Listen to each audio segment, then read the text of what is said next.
Too many people try to impress others for themselves, but what they're really losing is emotional, mental, and financial stability. She's given birth, she has to take emergency custody, can't work, she can't afford daycare, has 2 babies. What should she do? What's going on, guys? Yusuf here, Robert Yusuf, and today we're going to be doing some reaction video to some videos that have popped up about people being in extreme amounts of debt, people paying $1,500 a month for a car payment, etc. Just remember, my social media posts or whatnot give you a day in the life of an independent car dealer, but they really are meant to help people understand the financial consequences and how decisions that you make, whether you're getting a credit card, a mortgage, a car, can either liberate you financially or govern your decisions for the rest of your life, especially in any interest-bearing product. I want to appreciate all the love and support from you guys. Like and subscribe, and let's get into it. Hey, how are you? This is Yusuf. I saw that you bought a 2020 Nissan Rogue. You're having issues. Give me a little synopsis again of what's going on. They charged me $40,000, and I had it since 2023. I've been paying $671 a month for it, and I've been having problems with the head gasket. It's a lot of smoke coming out the back pipe, and I keep running out of oil, which is messing up my spark plug. Did it come with a warranty or no? I think it did, like a 2-year warranty. When did you start having these problems? Probably like about 6 months ago. Do you remember what was your interest rate? The interest rate is 9.79. Okay, it's not terrible. What was your credit score during that time? I don't see it. What's your credit score currently right now? The last time I pulled it up, it was like 5 something, like 523, something like that. Yeah, with the 523 credit score, I mean, right now, it's going to be really difficult for you to get to a new vehicle, especially with this Nissan. Did you do regular oil changes? Were you servicing it correctly? Yes, I did. With your credit score, this is the situation. You know, it's going to be really hard for you to not only get into a car, but you at a 9% is very favorable, especially since if you were to exit out this car with probably $20,000 of negative equity, you're going to get a 25-30% interest rate, and you have to put a lot of money down. So what I would do is I would contact Nissan North America or just the corporation here, file a complaint, tell them, hey, I have 30,000 miles. Here's my receipts. If you did indeed keep up with the maintenance, grab all the receipts of everything you've maintained about the vehicle, and then now you can finally submit a claim and see if they'll do a goodwill faith or at least give you 50% or 60% of the repair they can pay for it, and you come out with the rest, right? So that's what I would recommend. Okay, thank you so much. No problem. Guys, this is why credit is very important. And what's funny is you always have to be in debt to have good credit, and that's just the way it is. Now, that doesn't necessarily mean you can't make good financial decisions. In her case, she said that she has a 500 credit score, so if she's late behind her payment, one missed payment on your credit score could devastate you. You could go from a 780, 800 to a 625. That is a whole different lifestyle you're gonna live from trying to make sure that you have the options whenever things get bad for you to get a credit card or for you to get a house or etc. And listen, again, I've had bad credit up until recently. I've had 500 credit scores. I've made bad decisions. I'm not new to this. I am true to this. There's always a situation we can't control, but in order for us to truly liberate ourselves financially, emotionally, mentally, we got to take a step back and make sure whatever position we're in, we're making the best one. If you do have a vehicle and it has relatively low miles and you've maintained it, you're having significant issues. Nissans are known to have oil consumption issues and CVT transmission issues. Contact the company, not the dealership. Plead your case and see if there's anything they can do. They're there to help consumers get out of these situations or at least navigate the situation to see if there's a solution for you. On to the next one. There's another follower that contacted me. She said, hello, my car was repossessed after only being 32 days late. I only had the car for a total of 3 months and the car loan was about $25K and they sold it a month later. She owes them $9,000. Not only that, they're charging me interest daily. They've charged off the loan and there's still interest. Yes, they can still charge it off on paper as a profit loss, but the loan can still be active until they recuperate those losses, right? That's why you got to read your financial contract. I told them I can pay them little by little. They wouldn't even work with me. So I haven't paid in 3 years now, and it's added $3K to $9K. So that's going to be $12,000. She's given birth. She has to take emergency custody, can't work. She can't afford daycare, has 2 babies. What should she do? There's a video that's going viral right now of a lady who had a car for 30 days and they're repossessing it. I missed one payment on this shit, bro. One payment and they're like repoing my shit. Bro, please, drop it, please. I'll pay you, bro. Damn. The caption is, my BMW M4 comp got repoed and she was only late 30 days. They literally, I missed one payment on this. So you missed one payment and they got repoed. Listen, typically, depending on the financial institution, yes, a bank can pick it up, but typically after 90 days is when a vehicle falls in repossession status. Banks want to give you the opportunity, even though you might get a late payment hit on your credit, which will significantly impact your credit score to the downside. The banks will typically give you time to catch up, but after 90 days, they'll repossess it. After 120 days by law, the vehicle or the actual loan is charged off, and since it's charged off, it will remain in repossession status unless you settle the debt or the car car is repossessed, sold at the auction for the wholesale amount, and you either are cutting the bank a check for the difference, or they're cutting you a check because it sold more than what you owe them, right? So there are plenty of situations like that, but also she could have been renting out a BMW M4. A lot of banks will repossess your vehicle if you don't read the contract because you're renting the car out on Turo or on Hire Car or putting on Facebook and renting out for $100 a day. There are plenty of software and data aggregating tools that'll pull your VIN number, pull your tag number from photos and descriptions, and it will send it to these companies that mitigate risk for the bank and tell the bank, hey, your client, your customer is renting out this car. This is against the financial contract that she signed or he signed. Now the bank's like, you know what? To protect my asset, I'm going to remove it from them and repossess it. So yes, you can get your car repossessed if you rent out the car without reading the financial contract in depth. Let's go into some more reaction videos. So this weekend I had my vehicle appraised. I owe a little over $57,000 and I pay $1,100 a month. When I purchased this vehicle, I paid over $72,000, $73,000, maybe even $78,000. We put $10,000 down. I did have it custom built. At that time, we were in a different financial state. That's why I purchased it. And now that we are doing everything we can to get this debt paid off as soon as possible, just to be, a little bit more comfortable, I am wanting to trade it in because now I know that paying $1,100 a month for a vehicle is absolutely insane. And just FYI, the average car payment now is about $1,000 a month. So average Americans are paying between $800 and $1,100 a month for a vehicle. This isn't a luxury vehicle. This is a normal vehicle. On top of that, car insurance rates have quadrupled since 2020. So vehicle affordability is probably the hottest topic right now. And this is where we come in to make sure the consumer isn't spending more than they can. There is a solution and a product for every financial situation, whether you have poor credit, good credit. There's a bank that will lend out to anybody that has a heartbeat, to all the way to the people that are the top tier elite. We're the ones that we make the decisions at the end of the day to say yes or no. Don't blame other people. We make our own decisions. I did appraise because I'm like, I'm going to go ahead and trade it in and at least cut my payments in half. And they appraised it at like $40,000. I'm shocked, but I'm not, because I know that things depreciate so quickly.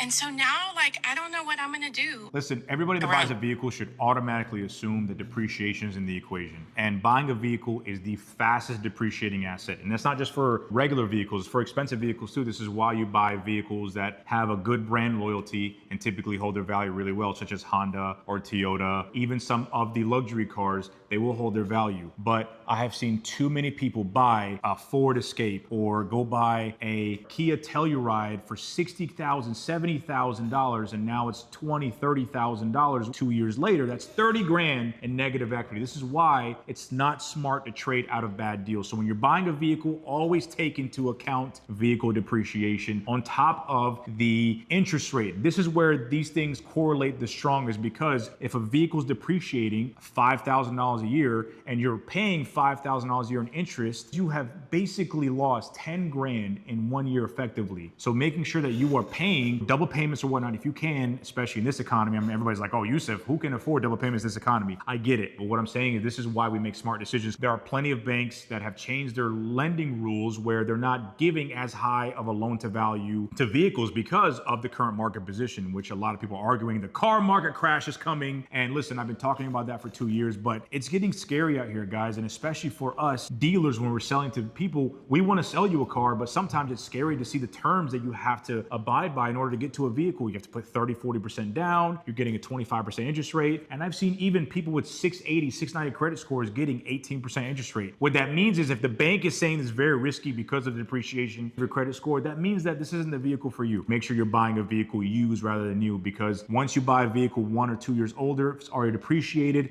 It's still the same new one. You don't need to go out and look like, oh, I bought this new car, trying to compare yourself, because too many people try to impress others for themselves, but what they're really losing is emotional, mental, and financial stability, because when it comes down to it, at the end of the day, you're going to get the crap end of the stick. So you got to make sure that you're planning for the future and making better decisions now and in the long term. Let's see what else. I got some questions. What do you think about the Supras with the B58 engines? Honestly, I love the new Supra, especially with the B58. Listen, the car market for car enthusiasts, they want vehicles that are easy to mod, that have cheap modifications, it's cheap on insurance, it comes in a manual and automatic mode, and the engine is super reliable. B58s can put out all day 700 horsepower and be very reliable, and the Supra looks good. So in my eyes, in my book, and I'm sure that many people that resonate, the new Supras with the B58 motor, not the 2.0 turbo motor, but the B58 inline 6 BMW motor is an amazing platform. And it can pretty much beat 70% of the cars if you just put a downpipe, cold air intake and exhaust on it. So I'm a Supra guy through and through. Yusuf, what are some of the craziest negative depreciation vehicles you've seen? In this market, I am dealing with not only luxury vehicles, I deal with everyday regular vehicles, Kias, Toyotas, Hondas, Hyundais, etc. And the Genesis probably has been one of the most depreciating vehicles when it comes to vehicles underneath like 70, 80 grand. What else? Kia Tellurides, Hyundai Palisades. I've seen those average 25, 35. The Jeep Grand Cherokee. Oh my God, don't get me started on Jeep Grand Cherokee. I'm talking about $60,000 to $80,000 in negative equity in some cases because they've rolled over into a Jeep Grand Cherokee. It's crazy. Those things are depreciated. Like we're talking about $120,000 bill when people buying it, and then a couple years later it's worth 50, 40.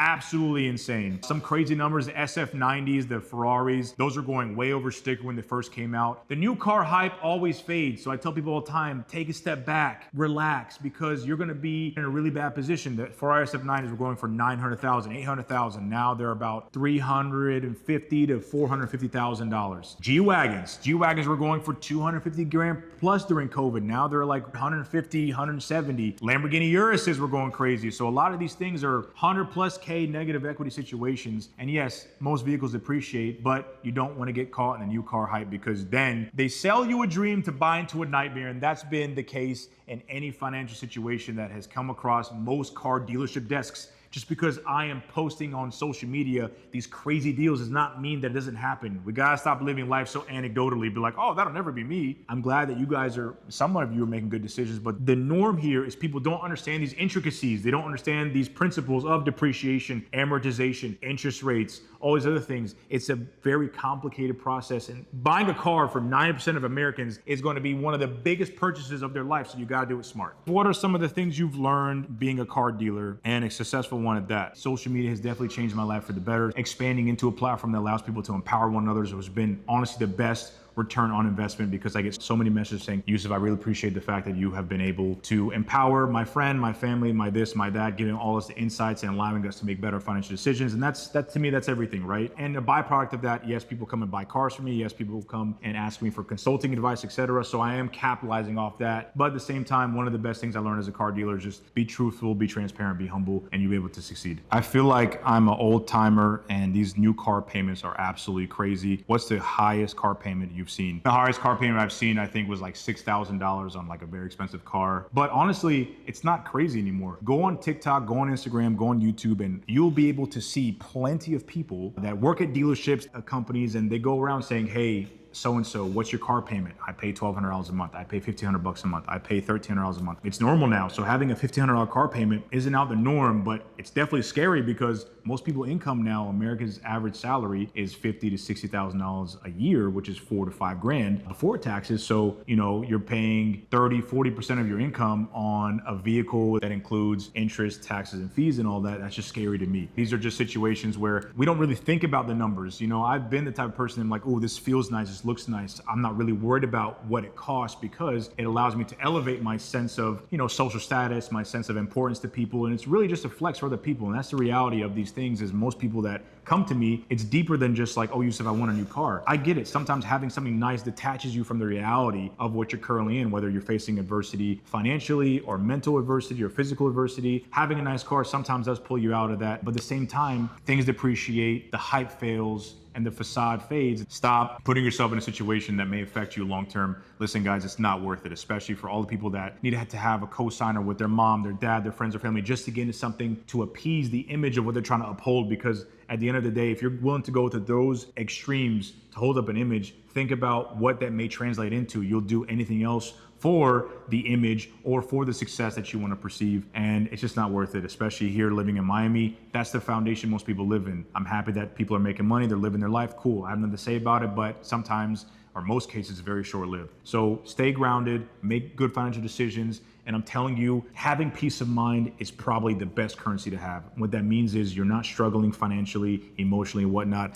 A 2007 Honda Accord is going to get you to the same place than a 2017 Audi or Mercedes. Now, the Audi and Mercedes may drive better. You may have a better sound system, but at the same time, how long is that going to last until you get the repair bill, until insurance triples because you got into an accident or whatever it is? So stay grounded, be humble, stay in your financial lane, and work for better things. There's nothing wrong with working to aspire to become richer, to become more successful, but those things take time. Trust me. I've tried to do shortcuts. I've tried the things the way that people are telling you online. You're buying these courses. You're buying these nightmares. You're buying into a ticket to say, hey, I want to do just like this. If it was that easy, everybody would do it. Not everything is easily replicable, and I'm trying to tell people that don't buy into the hype, because you're going to come to me, or you're going to foreclose on your home, or you're going to have high credit card debt. You can't afford it. That's just been the norm here, guys. So let's all make better financial decisions. Again, like, share, subscribe. Let me know in the comments what your monthly payment is, what your interest rate was, and what your interest rate currently is, and what you could have done better when buying a car. And let me know also some feedback on the content, where I'm sitting, etc. I want to be able to put out the best content for you guys. So give me some suggestions in the comments below. Thank you guys a lot for all the love and support, and look forward to seeing you guys soon.